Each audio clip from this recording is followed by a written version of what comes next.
Hello, everyone. So welcome to Principles of Posture Lesson 2. So in this video, we're going to do something slightly different from before. So you need to do what I say here or it won't work. So we're going to do some experiments first. And then after that, we're going to, I'm going to give you a principle and we're going to analyze the experiments and talk about what it means. But you have to do the experiments first because otherwise you will contaminate the experiment. So last week we were learning to become a self-experimenter, setting up your lab, somewhere to work in, and thinking of yourself as both the experimenter and the subject. So this week we're going to play with that, and I want you to understand the difference between the experimenter and the subject. So to use the video, you're going to have to do the experiments, then pause the video as I'm explaining them, and then watch the rest of the video after. If you skip ahead, you're going to ruin it. So, or you won't get the most out of it, put it that way. So do the experiments, pause the video, do the experiments. I'm repeating myself because many people just don't do them. They just think they'll kind of absorb it by watching or listening. Doesn't work that way. So if you get stuck, have questions, email me or message on Twitter. And if you want one-to-one help with this, book a lesson. So get in touch. So lesson 2. So the goals are, as I said, to understand the difference between the experimenter and the subject. Both of these are you, obviously. So I like to think of myself as two Kevins. There's Kevin the self-experimenter who likes torturing Kevin the subject and getting him to do things he doesn't want to do. You don't need to go full schizophysical like me. You can just be more rational about it if you want. But I find that useful to think of the two Kevins. So there's me when I'm doing, it's like that thing about Homer Simpson. He says, you just get told he shouldn't be drinking, and he's like, oh, the hangover, that's for future Homer. So you need to think of yourself as that's something for future Homer to worry about. So you need to think about yourself like that as you're doing the experiments. You kind of need to learn to detach because your posture feels normal the way it is just now, even if it's not as good as you want it to be. So as soon as you do something new, it's going to feel weird. Then I'm going to teach you 2 ways to judge your posture.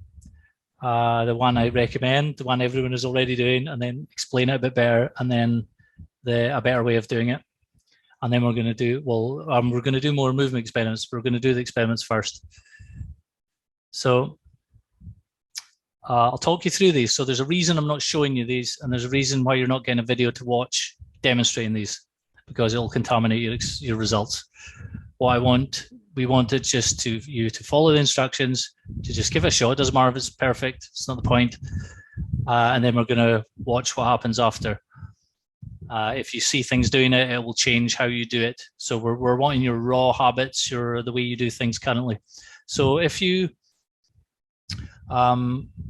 so it's like we did before, same system.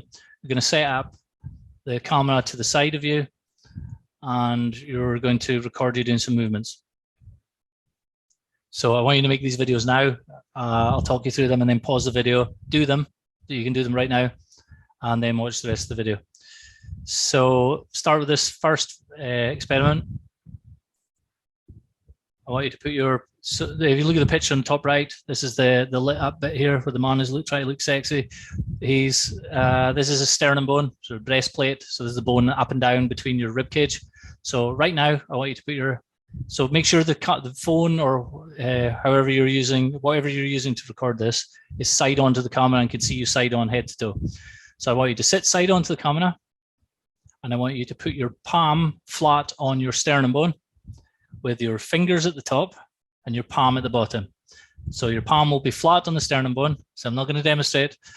So your fingers will be at the top, touching the top of the sternum bone, up near your throat, and your palm will be at the bottom. So your hand more or less vertical. You'll need to twist your wrist round a little bit to make this work. Sitting side on to the camera. Okay, so now your hand's there. So do it now. So now your hand is there. I want you to just look straight ahead. And now based on your feeling of what's happening, which is further forward, the fingers at the top of the sternum, or your palm at the bottom, the bottom of the sternum, which is further forward. So no cheating, no mirrors, no looking at the video on the screen, just guessing based on your internal sense. Okay, so write that down or say it out loud for the camera, which is further forward. If you think one is further forward, say roughly how much further forward you think it is. Okay, are you doing it? Are you doing it? Okay, I'm not the tough love teacher type, but I will keep repeating myself about doing the work. And I'm speaking more to myself as much as I'm speaking to you, because I was terrible at this, just taking things in and not actually doing it. So, second experiment, stand side on to the camera, make sure the camera can see you head to toe, and make your arms hang vertical. So just go by your internal sense. Can you feel it? Just feel around with your arm, see if you can get them vertical. So it would be like a 90-degree angle to the floor, a right angle to the floor. So vertical, pointing straight out from the earth out to whatever Elon Musk is up to. And then once you have them, what you think is vertical, then just say out loud to the camera, they're vertical now, something like this. Okay, second one. So third experiment, I want you to stand in front of, put something in front of you that you can reach, that's just out of reach, that you can, if you can stretch towards it, you can reach it, but you have to kind of make an effort to reach forward. So it can either be like a light switch in front of you. It could even be picking up a cup or a glass off the table, reaching out to touch your monitor in front of you, just something you have to reach out in front of you. So I want you to do that side on to the camera. A fridge door is useful for doing this, or just a door if you can get the camera side on. So pause the video, do that one. Okay, did you pause it? Okay, number 4. So just close your eyes and then lift your arms, your arms right above your head. So your hands are, like directly above your head, and then keeping your eyes closed, and then bring your hands back down to bring your hands back down so that they're level. They're in front of you, roughly on the same level with your eyes closed. Okay, and see if you can get them on the same level. Again, recording yourself side onto the camera. Okay, number 5, stand up straight with your shoulders back. You've heard this before, obviously. If you follow me on Twitter, I'm always being critical of this. However, I want you to do it because we do this kind of thing anyway. I want you to do it side on to the camera, just as the best you think it is, and just say, out loud, I'm going to stand up straight with my shoulders back now, and then just do it in the camera. We're going to talk a lot more about that and go in depth about this concept and this advice you get online in a later lesson. But for now, we just want on record you doing this while being recorded. Again, not looking at yourself in the mirror or on the video on the screen. Don't do that. Just have it. Just an honest experiment. Okay, number 6. You'll need to set up the camera slightly different for this. You'll need to have the camera, you'll need to be facing the camera. I want you to walk towards the camera with the camera so the camera can see your feet all the way. And without looking down, just look straight ahead. Actually, first look down at your feet. Most likely your big toes further out than your heels. Your feet are probably like this. Most people are like this. So I want you to imagine the opposite of that, just for fun. You're going to change that so the toes are slightly further in than the heels. Does that make sense? So again, set up the camera. Don't look down when you do this. I just want you to walk forward, like 5 paces if you can, more if you've got space. And walk, placing the feet with your toes slightly further in than the heels. Your toes pointing slightly inward rather than your big toes pointing slightly inward rather than outward. And again, you're not looking, you're just going by the feeling of it. Okay, so do that one. Pause the video. And then the last one is if you have someone there, or maybe you shouldn't hang around play parks and do this, but ideally if you've got someone there, get them to throw something, recording the video as always, and get them to throw some different objects to you to catch. So just like if you had a ball, some kind of ball, and to catch, showing you side on, and then play around with different things. So a good one is to get like a soft, fluffy pillow You probably got one of them for your neck in your posture. Just kidding.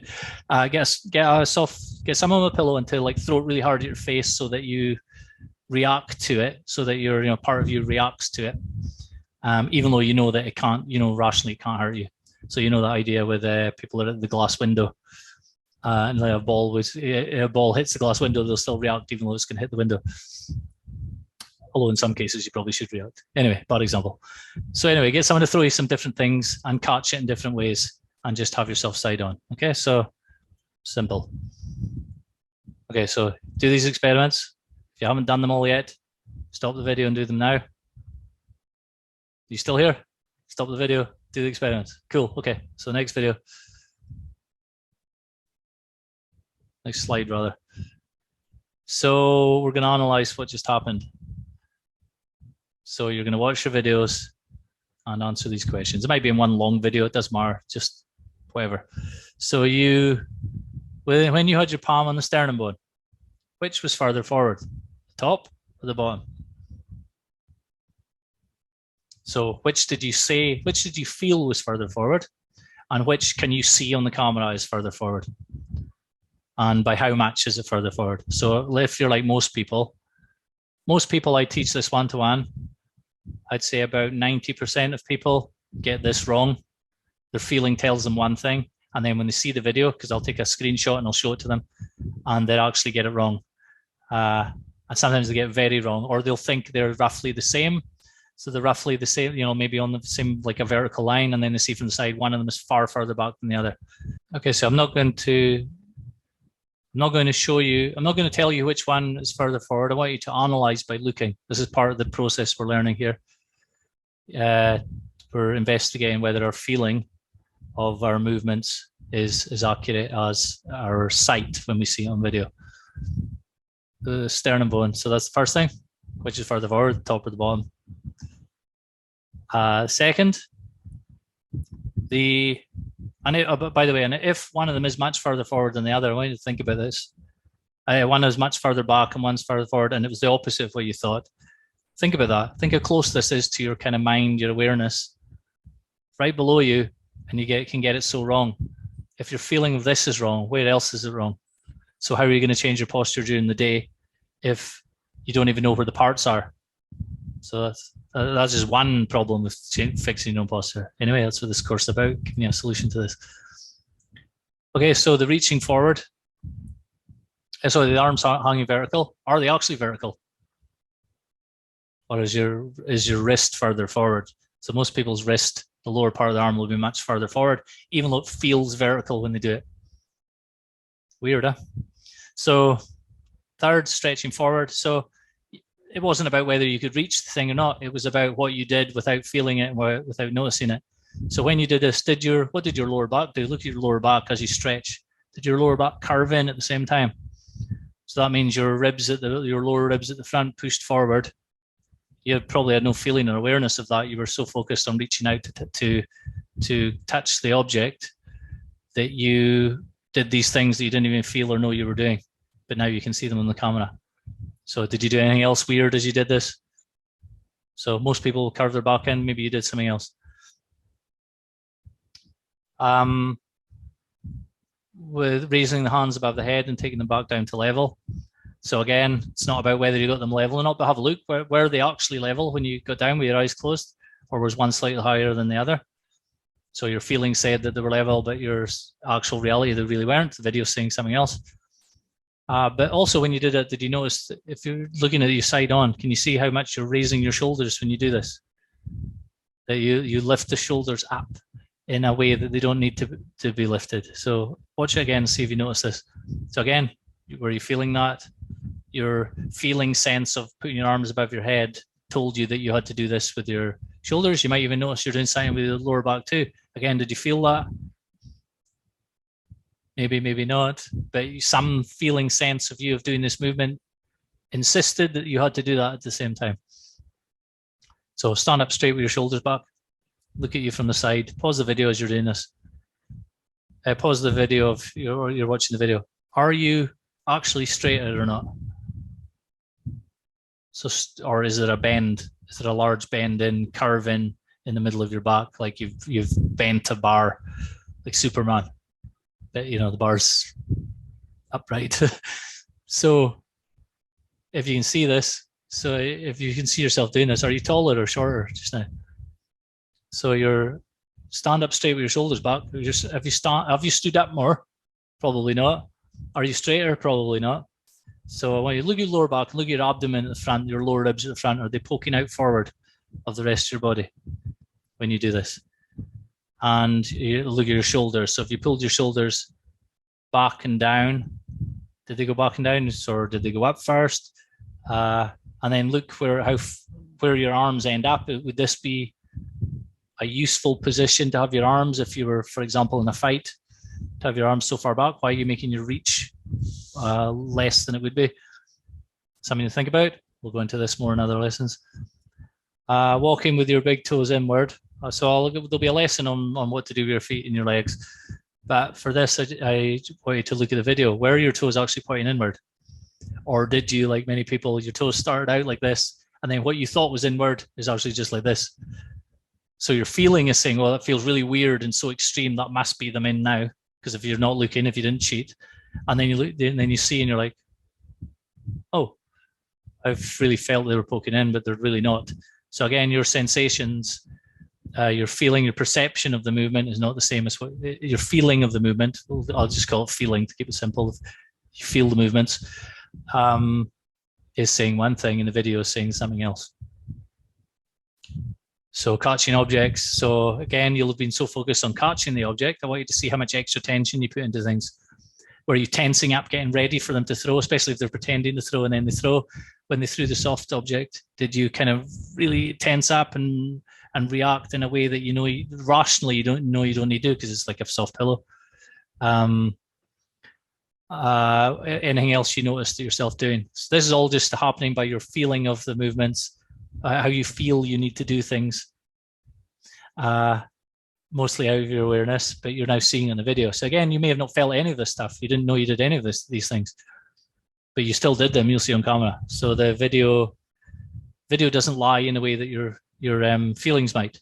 So just to summarize all of these, you've got your feeling one thing and you're seeing something else. What does this mean? So it means that you can't trust your feelings to adjust your movements, to change your posture, because if you've done these correctly, you'll see at least a few things that your feeling was inaccurate. This is everyone has this to a lesser or greater degree, and it doesn't matter what you do, which is the surprising thing for me. So, which was really surprising to me. But anyway, so here's the principle posture for number 2. This is about what we've just talked about, feeling versus seeing. So don't judge your posture according to how it feels during the experiments or just during life. Instead, judge your posture according to what you see on the video after the experiments. So while you're doing the movements, you'll get all sorts of perceptions and sensations, especially if you're doing something new or weird or strange. You're thinking about, what's this guy asking me to do in this stupid video? You'll get all sorts of things will come into your awareness. You just have to, those all belong to the subject of the experiment. But instead, you're just going to put up with those, ignore them for now. Don't pretend they aren't there, but just don't pay much attention to them now. Don't use them to judge whether the posture is good or bad. And instead, wait until after and then look on the video. So, and then now you're experimenting or looking on the video after. We've just seen that what you see in the video can be different from what you feel during. So, again, so you have to think about when you habitually change your posture, what do? You normally just fidget around and move around a little bit and find a new position, and then you go, oh, that feels a bit better. And now you just assume that that's better. This just happens automatically. It feels better, so it must be better. We just do this automatically without rarely thinking about it. So that's what we want to get away from, because you'll never get out of posture problems, or you'll never just improve your posture if you're using an instrument that isn't working properly. You're getting the wrong data from an instrument. You're actually just using the wrong instrument. So instead of going by your feeling, don't judge your, instead of judging your posture by your feeling, judge it by what you see on video. So what is it, these feelings of movements I'm talking about? So really this is about sensations and perceptions. It's not about emotional feelings exactly, although they are intertwined with this. But what I'm talking about is usually gets called, your kinesthetic awareness, or that kind of sense of where you're moving, of where the parts are relative to one another, and you just have this kind of awareness of what your body's doing in space and what you're trying to do. And when you were trying to use that awareness to judge which part of your sternum was further forward. And if like most people, you probably got that completely backwards. So the first thing you'll think here is, oh, okay, so I need to get really better at training my kinesthetic awareness, or I need to learn to feel more deeply. If I do embodiment practices or whatever, I'll make it more accurate. Mine's is just not very accurate now. It's not true either. I've done lessons with people who are experts in all of these things: meditation, various embodiment practices, all kinds of athletes who are like way more skilled and talented than I've ever been in anything. They all have the same issues. This is like a part of the human condition because it's the wrong tool for the job. We're using these lower level mental impressions that go along with your movements in order to judge the movement. But we're humans. We have reason. We have other things that we can do that animals can't do. So these things are fine for animals. This is how they survive. They were fine for our human ancestors way back. But we now have more. We have different tools, different mental tools, different physical parts of the brain that can judge our movements. We're just using video to do this, so that's not something animals are doing. Okay, so what are these feelings of movements? So this is really sensations and perceptions rather than like emotions. This is the kind of level we're talking about. So, when you feel a movement. So we use the word feel in different ways. I'm going to keep the word feeling because along with the feelings of movements, you actually get feelings of pleasure, pain, displeasure, things that feels good or bad, and this kind of thing along with it. It's kind of intertwined. So it's useful just to call it feelings. But basically what people are judging, what you're doing now without realizing it, is you're using your kind of kinesthetic awareness, the awareness of the body's awareness of movements and the location of the parts in space in order to judge whether your posture is in a good way or not. Feels comfortable, feels uncomfortable, and then you move into a new position. Well, feels better, feels worse, so it must be better, must be worse. We just make these quick judgments about our perceptions. Most of this is just all habits. And if you've done the experiments a minute ago, you'll see that some of them are just wrong. So these are a way to think about these are low-level mental impressions that similar to animals have, and they just go along with the movements. Not all the movements, because you'll see you were doing movements in the videos, in the experiments there, that you didn't even know you were doing. So the movements happened, but you didn't feel them. You didn't feel them consciously in your awareness. So the way to think about the feelings, so the feelings we've established in the experiments that hopefully we've established that they're not accurate, at least some of the time. They might be accurate sometimes, but some of the time they're not. And that they just sometimes they go along with the movement, sometimes they don't. So the way I like to think about it is they're like these feelings of the sensory appreciation of the movements are like shadows of the actual movements. They're not the actual movements themselves. They're like shadows that kind of go along with, and sometimes the shadows are completely distorted. If you're standing in the sun at a certain time of day and the shadow will be really long. So the shadows will be the feelings of what you're doing. It can be distorted, but they're not the movements themselves. What are the movements themselves? Well, the level we're going to look at is on the video where we can see them. So again, this is why we're using video rather than feeling. The problem with these kind of these feelings of movements is they're so intimate to you. They're immediate. They just happen straight away as you're doing things, and they're direct. You don't think about them. They're just like there. So we just believe them. We just think they're true because they're real. You really experience them, but we just assume real means also true, as in the feeling of what you're doing is also what you actually were doing. So was your feeling of which part of the sternum was further forward, was it the same as what you saw in the video after? Or was your feeling different? Even now you know it rationally and you've seen it on the video, it may still feel that one of them's further forward than the other one and it's backwards. That's the interesting thing. So, and as I said earlier, these are like intertwined with immediate judgments you make about perceptions, good, bad,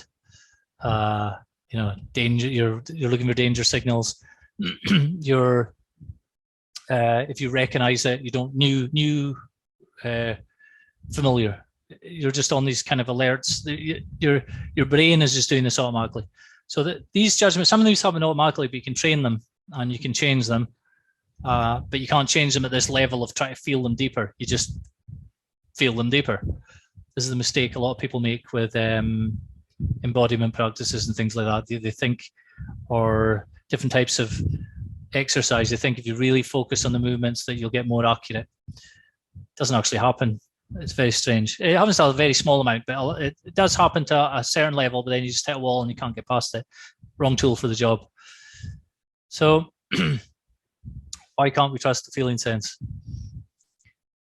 So there's various reasons for this. I'll just give I want to go into detail with this because I have to convince you of this point, because your reasoning mind has to understand this, because it's your reasoning mind that you're going to use to change your posture, not your feeling sense.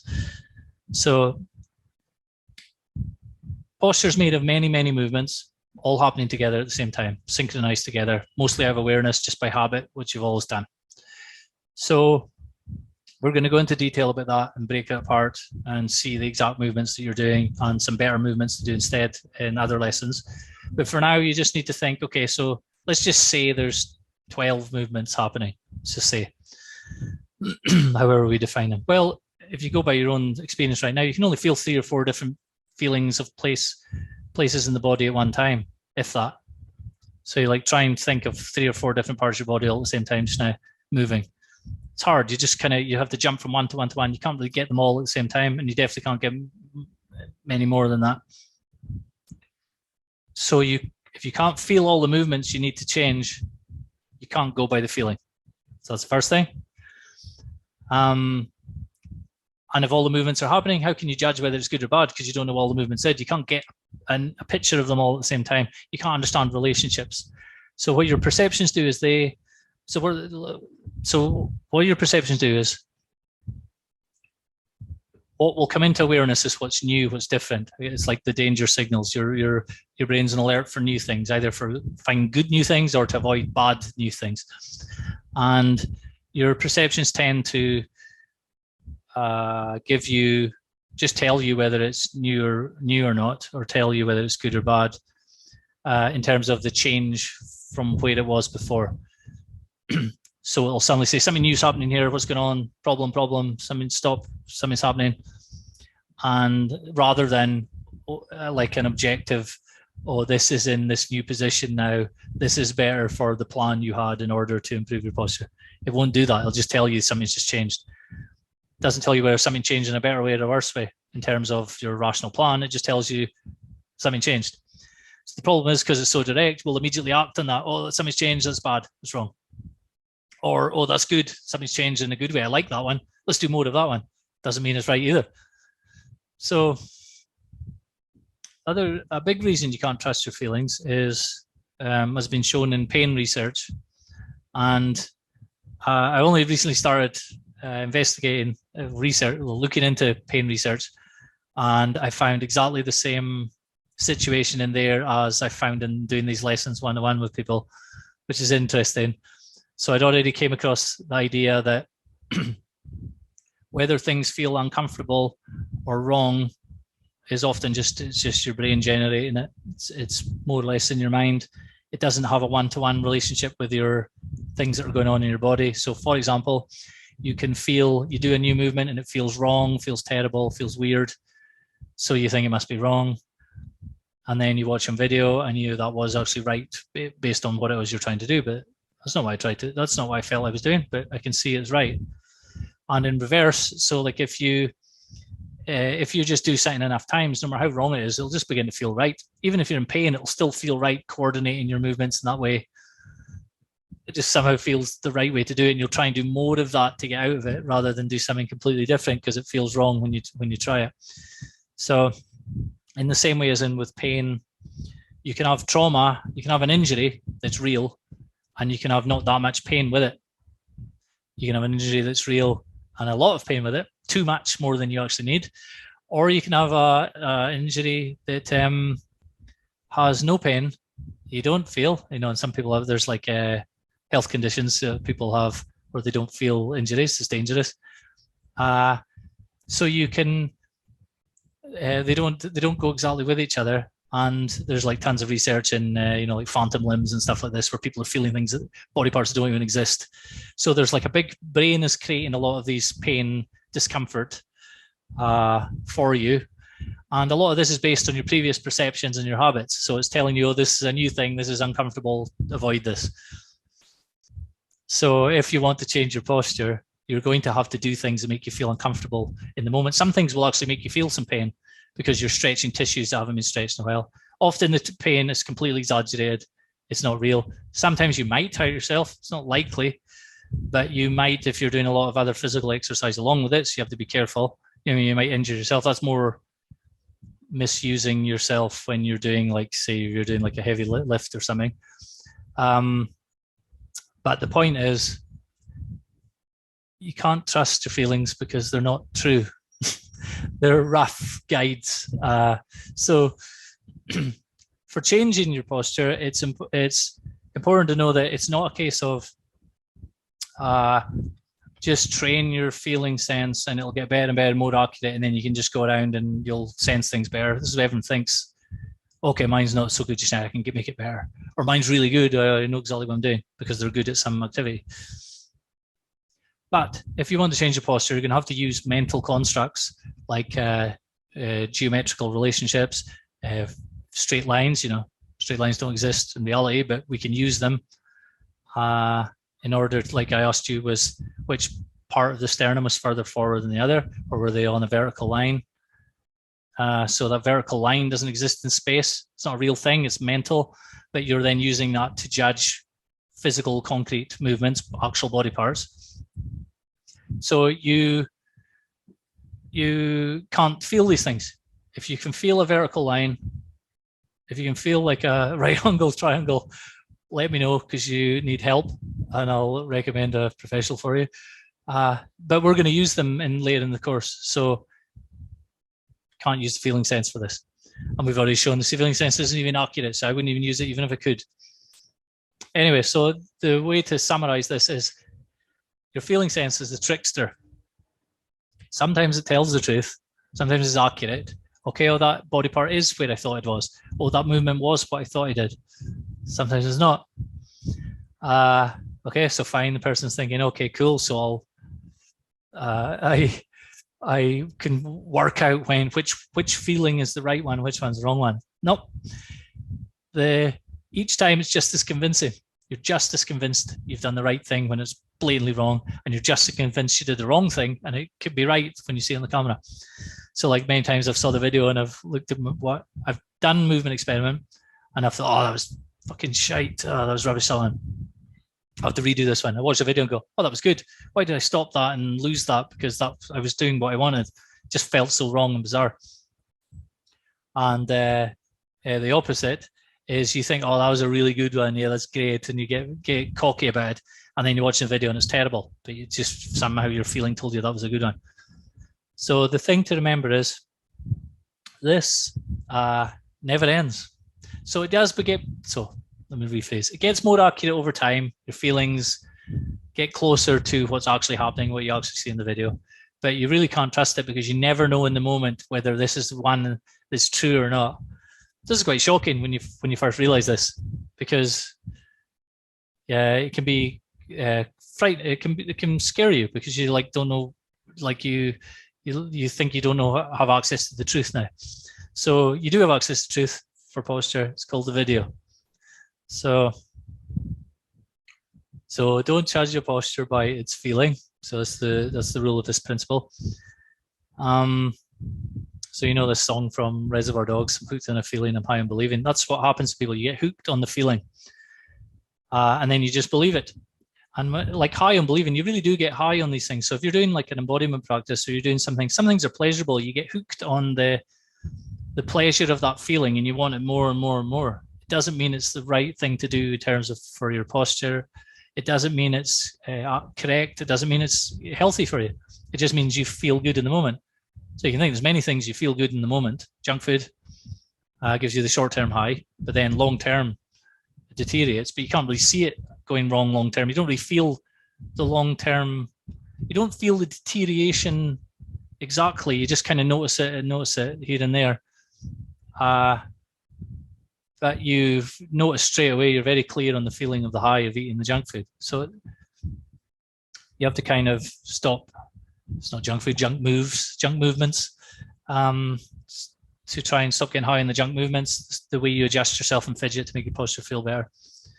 So there's a story that F. Matthias Alexander told, who some of these lessons are based on his early work, not what later became known as the Alexander technique, but his early work. And I'll explain more of that in another lesson. He tells the story of a little girl that came in who was all contorted. I think she had like scoliosis, and she was like completely twisted spine and really like visibly in a bad shape. And he, at this stage of his career, he was working with manipulating people physically. So the girl came in with her mother, and he kind of rearranged her structure, and then put her so she was visibly straighter and less contorted, and all those things. I mean, it's obvious to everybody because she was so extreme. And the girl just freaked out. She's like, starts crying to her mom, "Oh, he's pulled me all out of shape," because to her it felt like she now was twisted. So she was very visibly, obviously twisted, but to change it, she immediately felt to become straight felt twisted to her. So this can last a long time. The feeling, it's still feeling wrong. So part of the point of this principle on future lessons is you have to just go through it. Eventually it becomes less weird. It just becomes familiar to you. So remember, the wrong thing feels right because it's familiar. You do it enough times, your brain just goes, "Oh, okay, we don't need to worry about that anymore. That's normal," even if it's bad for you. And then when you do the right thing, and the right based on the rational plan of what you're doing, you do the right thing and it feels wrong straight away, so you avoid it because it feels wrong, must be wrong. So then if you make yourself do it a few times, it feels wrong. Eventually it fades away, but then you're working on something else more advanced, and that will feel wrong. The next thing will feel wrong. So it goes on forever, but it becomes a game, and you just kind of have the two Kevins, like I said. There's one you go, "Oh, no, that's the subject's feelings. He thinks that, but I'm doing an experiment now. I know it's probably feeling wrong, maybe not. We'll check the video after." So I'll ask you now, so you may have noticed something similar in your experiments there of being pulled out of shape, the equivalent of this. So thinking one thing than the other, you may have fidgeted with things to make it look more straight or whatever you were doing, and that felt wrong. So, you could try and make your arms actually vertical. Probably feels bizarre. As an example, and try and reach for something without curving in your lower back. If you did that, not everyone does that. So anyway, so where were you hooked on a feeling? Important for this course, because I'm teaching how to activate your posture springs, which I'm using right now, is in order to get the springs working, like a spring, this will be in a later lesson, but in order to get a spring working, forces need to be moving against one another. So whether it's like a weight on the spring, or if it's an elastic band, your hands pulling apart. So you need to do movements in your body that pull body parts away from one another. This will always feels wrong in the beginning, unless you're an ancient proto-human who is using the springs naturally by feeling, as opposed to like a modern civilized person who's new diets, new bodies to some degree, totally new lifestyle, different brains. This will always feel wrong to you getting your springs working in the beginning. So it's impossible. and it won't be what you can't do it according to your feeling. You have to do it according to a plan of movements, which again I'll show you. It's a technique for another principle, and that's what does it, not your feeling. You can't do it by these feelings based on everything I've just said. So if you want your springs to work, can't use this. Can't use feeling. So like us, some examples. Imagine if there's a suitcase or something heavy on the ground that you think is heavy. Say it's something that gets loaded with things like a suitcase, or it could be like a kettle if you're British. So you think the kettle's full of water, so you pick it up really fast. So you pick it up with extra tension, extra power, because you think it's heavy, and then your hand flies up in the air. So at some point, your brain knew. So at some point, it was obvious it wasn't empty. It was empty. It wasn't heavy, but you still did this reactive, instinctive movement. You maybe done it with, like as I say, like a suitcase, or just something you do because you're just on autopilot and you just do the movement with more tension and power than you need, purely from habit, like a robot, like a machine. So that's your feeling told you to do that. That's your sense of feeling.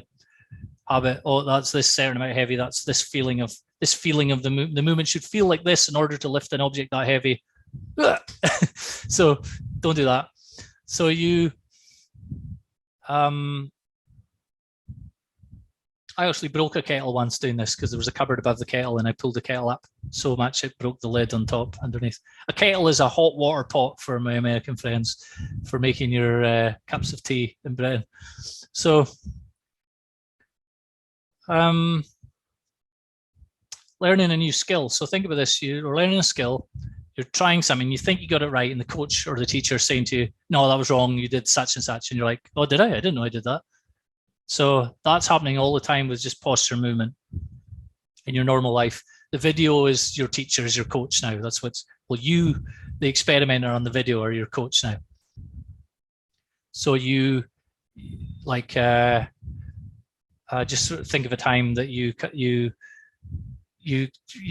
even believe the coach. Was I wasn't doing that. And he's like, no, you were, trust me. So do such and such, and you do something else. You're like, you didn't even really feel the new thing, and he said, oh, that's better. And you're like, oh, okay. Very weird, the relationship between your reasoning mind, what you're deciding to do, and then these feelings that go along with them, these shadows. More on that later. Visual illusions, you get these online all the time where, which color are these things, which is bigger, which objects are bigger, and the way they set up the light tricks your mind into thinking one's bigger than another, but we know objectively that there's all the same color or it's all the same size or whatever. It's just illusions of contrast or whatever the trick is. Well, that's your visual perception. You've got the same in your kinesthetic perception, your feelings of your movements. You have these illusions all the time where you're certain you do one thing and not something else. Hopefully you've demonstrated this to yourself in the experiments earlier. That's why we did the experiments first. If not, you're going to be coming across that all over and over again during these lessons and doing the experiments if you're using the video. If you're cheating and not using the video and trying to judge it based on your feeling, you won't notice this because you're just deceiving yourself. So, and as I said earlier about the pain science, there's like pain in the brain versus pain in the body. So there's like discomfort in your brain when you're doing the change your posture, you'll feel discomfort. Even if you feel discomfort now, when you move into a new, better position, you'll feel discomfort in the beginning, definitely. And as you're trying to get your springs working, you'll definitely feel discomfort many times. That may or may not be actually in your body for real. It may just be your mind telling you. It's hard to know which one it is. So just do the experiments and keep doing them. Overrule this. I mean, you can say no pain, no gain, but it's more kind of, it's more a reasoned no pain, no gain rather than a, like hardcore swap that's change, have a new emotion on top of the old emotion. It's not that. It's more rational. Well, cognitive. So you'll immediately be thinking, okay, so how can humans be in a mess like this? How can this be true? That our feelings and stuff are wrong? Surely we just get back to the old way It must be something to do with you'll probably immediately blame technology, modern civilization, and go, okay, we just need to get back to the old way, and then all these things will just happen naturally. You know, we'll just drop us in the Amazon and we'll be good posture again. Not true. So, so to clear up one thing, another thing is I'm not against feelings. I'm not saying you should feel nothing. It's not. This is not like some autist robot technique where you're just going to become a zombie and not feel anything. It's obviously ridiculous. Feelings are for life. They're for living. You're meant to experience them. This is all real. I'm just saying don't use it as the tool for judging your posture. You can work on feeling-based, intuitive-based techniques and practices all you want and do these other things. In some spheres, it's useful for posture and accurate understanding of your movements. It isn't. So your perceptions and the sensations of the movements, they evolved to suit animals and our ancestors to survive. So they were close, they were accurate enough at some point, far back. I think it's quite far back, by the way, not just like agriculture. I think it's like way back, invention of fire kind of time, when this was all just happening by feeling. Your springs work by feeling. So now I think we've changed a lot, and civilization changes so fast that our feeling sense can't keep up with the new changes. We need to use a different tool now. We need to use a reason. We need to figure things out on a higher cognitive level and then get our movements to go along with that. We can't just trust the feeling of it for all the reasons we've talked about and for the experiments. So for civilization change, the changes happen fast. People just go by instinct, go by the feeling, and hope it just changes the new conditions, the new jobs, the new technologies they're using, just a new general way of life. And it can't. We're much more mental-based activities now than physical-based activities. And even people who know this is a problem, they're still separated. You're working mentally and then you're doing physical exercises or whatever, and the two things haven't been combined together, integrated properly yet. This is technique I'm teaching in these lessons is a technique for integrating them. But don't become a nihilist and get worried that don't get paranoid about your feelings and stuff. You just need to realize we just need a different tool for the job now. So the tool for the job is video, is your sight, is your reasoning mind, looking at what you see and discovering relationships. And then once you see a new relationship, you can change it. So the benefits of video is you are detaching yourself from the subject and his feelings. So this is the little guinea pig in your body. The rat in the cage is the scientist is probably not really thinking about the rat's feelings. And we can't go by them anyway. He has to have some kind of objective data to analyze. So it trains you to identify with the experimenter, Kevin 1, Kevin 2, and the method. So keep coming back to the video. In general, this is useful because you're creating a necessary distance between your feelings, your immediate life, and taking a step back, and then you'll be able to see how things are operating, and then you step back into life. So I'm not saying you're like this all-seeing eye at the top of the pyramid, separate from your life and not feeling anything. It's not that. It's you step back, you look at everything, using and look at relationships. You reason about the relationships. Try and see as much of the whole as one time as you can, and then you just go back into life, and hopefully, and then see if things have changed a little bit based on what you saw and what you decided to change. This is free will. Otherwise, you're just acting on your instinct of your feelings all the time. You have to intervene, and the feelings will just do their own thing all the time. This is why your posture gets worse over time. You just do more and more of it. That's why the slouching person gets more and more slouched. This is why a person who stands up with, who has the curves in their back too much gets more and more and more, because they just keep doing, the feelings just keep doing more and more and more. So you have to intervene. And if you can't intervene in this, you don't have free will. Yeah, I'm going to be quite hardcore about that. If you can't stop movements you're doing deliberately, consciously, stop movements you're doing and do something else, then you don't have free will, because your thoughts and all that are built on top of your moving structure. So your thoughts and feelings are all built on top of this. If you have no control over this, then you everything is just like robot, fleshy robot. So when people learn posture, they tend to think that your touch, your kinesthetic sense, your feelings is the most important sense that you need to develop. It isn't. It's your sight. You need to learn to see. When you first look at yourself in the video, you don't really know what you're looking at. In these lessons, I'm going to show you how to look at different things. In the next lesson, I'll show exactly, precisely things to look at and to look at in you, and I'll give you some examples. The video is objective. 10, 100,000 people can agree on the same thing. We could put like a little grid image up over your image, and we can see whether the top of the sternum and the bottom of the sternum is further forward than the other one. Subjective. And people can agree. Your feeling of it is totally subjective and probably wrong.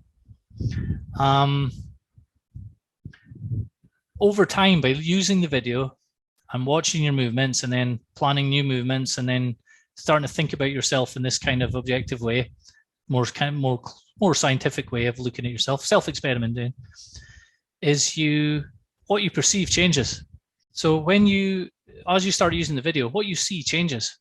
It's not like your perceptions are objective, real things, and then you quickly analyze and have judgments about the perception. The actual thing you perceive will change. When you're using the video and you start to understand more relationships between parts, you start perceiving the relationships between parts, and then now you can change them. So you start, when I look at a picture of someone side on now, I automatically see relationships between rib cage, lumbar spine, pelvis, feet, and relative positions of different parts to one another. I just see it straight away, which part of the sternum is further forward or back. I see all these things automatically now. They're just part of my perception that wasn't in the beginning. So you'll develop this over time. This makes your perceptions more intelligent. This is what we're doing here. They're not just the random feelings that happen through your life by habit. You now have a higher level awareness of the relationships between parts, and you're still getting the feelings, the shadows along with them, but you don't need to just rely on them anymore. You now have a new tool.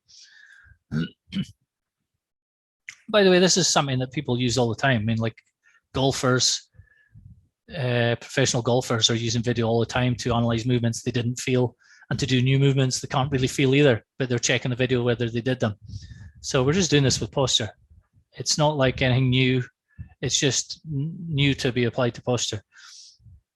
So the other thing is you can't feel a system of relationships. You just feel a sensation here, over here, this part of your arm. You feel a sensation here. You might see a glimpse of it. You're not understanding the relationship. So you get a sensation, tap your elbow. You get a sensation around this body part. You know vaguely other people have that kind of body part on them, that part of them. But you don't understand, okay, so the rules of, okay, the elbows between your wrist and your shoulder. If I pull the elbow out, it tends to pull the arm, pull the wrist with it. Unless I do an opposite movement in the wrist, it reacts, so the elbow will go out. Like there's all these rules of movements that you can start reasoning about, relationships and changing relationships between parts, but you don't feel those. When you do the movements, you might get a feeling, it's the shadow feelings along with the movements, but it's not the same as the understanding you had there. So like a definition is now verbal language, it's words. A definition of what makes a body part, that body part, how we define it. I'll give definitions for different things later. So if we want to, there's a whole system of relationships of body parts that makes your posture. We want to change that whole system. So you can't feel all the system. You can't feel all the relationships. You have to use something else. Video, you can see them all though. So you can see exactly where parts are relative to one another. And then once you know what you're doing for real, you can then we can decide how we're going to change them. So that's in the next lessons. So a lot of people say to me, well, I can't just walk around with video the rest of my life and film everything I do and, like a madman. or I can't be standing in a cafe, try to sit down and having to like set up my video and to watch what I'm doing and stuff.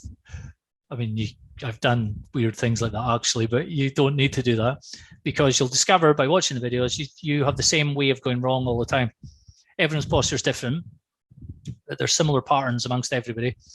But your way of going wrong will be, you'll do it all the time. It's just a collection of habits. A whole bunch of movements are kind of wired together, just happen now together at the same time, mostly out of awareness.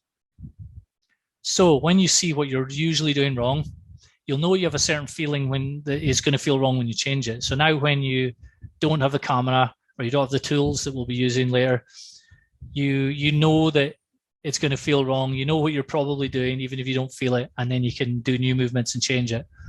And then maybe once a week, you can use the video formally and test it. But in the beginning, use the video all the time and get used to this. But you don't need to use the video for everything forever. So I hope this gives you a new insight into why you have struggled to change your posture based on fidgeting around in the chair, and why it seems to get worse, why no matter what you do, it just seems to ping back like this image.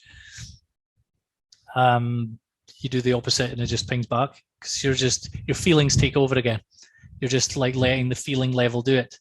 You, the thinking rational person, is just try to figure out how to get the feelings to do it for you. So this week, so as long as you've done the experiments earlier, if you haven't done them by this point, Lord save us, but do them now. It's better than nothing. But stick a post-it note near your computer and put on it, film myself, take a video of myself, something like this, to remind yourself, because you'll catch yourself fidgeting, adjusting, and thinking, "Oh, that's better. Is that what you said in the video?" And they go, "Oh no, I need to video this. I need to see what I'm actually doing." So you're building the habit of being the experimenter, not the subject.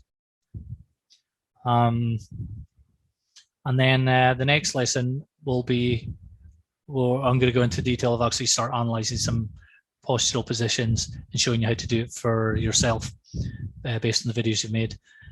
This first two lessons have been about setting up and understanding the situation.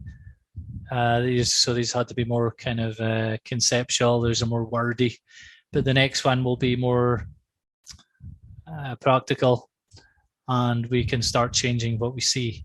And we need to analyze what you see first. So that's what we'll do next. So if you've got any problems, email me or message me on Twitter. Twitter's probably better. You can even send me a video on Twitter if you want, and I will comment on your video. And we can back and forth on Twitter is a bit easier than email, but email's fine too. And good luck with that. And I'll see you in the next lesson. Bye-bye.